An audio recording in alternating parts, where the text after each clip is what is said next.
RJD Congress के मंच से मेरी मां को गालियां दी गई।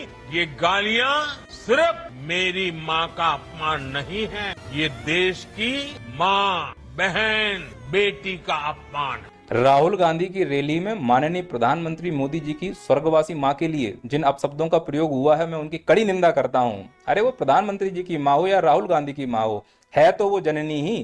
क्या हमारा समाज इतना नीचे गिर चुका है कि आज हम खुलेआम अपनी माँ बहनों को गाली दे रहे हैं और हम कायरों की तरह सुनकर चले आए?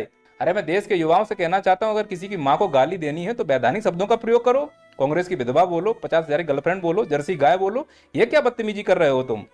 और माननीय प्रधानमंत्री जी से मैं बोलना चाहूंगा, इतने बड़े आप नेता हो, आपको ये समझ में आना चाहिए कि रैली में से कोई भी कुछ भी बोल सकता है। क्या किसी नेता ने इस प्रकार की भाषा का प्रयोग किया है आपकी तरह? नहीं किया ना, तो फिर ये क्यों आप ड्रामा कर रहे हो मंच पर आकर कि हमको गाली दी गई है? अरे हो सकता है जिसने गाली दी हो वो इस क्लास का स्टूडेंट हो। इसमें से कई टीचर को तो आपने ही अवार्ड दिया है। मना करता था इन गालीबाजों को आप सर पर मत चढ़ाओ, तो इनके स्टूडेंट गाली तो देंगे। रोजगार आपने दिया नहीं, बची क्या उनके पास? गाली तो वो दे रहे हैं। या हो सकता है कोई एसएससी का भरा बैठा हुआ हो, आप उनकी सुन नहीं रहे हो, तो उसके अंदर वो दर्द है। मोदी जी, जिस बेइज्जती को आपने अभी फील किया ना, इस देश का युवा यह बेइज्जती रोज फील करता है। और जब ऑडियंस ही इस देश में गाली वाली हो चुकी, तो गाली से आप कहां तक बचोगे? क्योंकि आप ही लोगों ने तो इन सेलिब्रिटी को सेलिब्रिटी बना के रखा है। इन गालीबाजों को अगर आप एडवांस में जाकर पुरस्कार दोगे तो गालियां ही तो पड़ेंगी। इसीलिए तो इन छपरियों को मैं आके क्लास लगाता हूं कि आराम खोरो, तुमने पूरे समाज को गालीबाज बना दिया है। डर था इसी दिन का कि कहीं कोई आके माननीय प्रधानमंत्री को गाली ना दे दे, वही हुआ।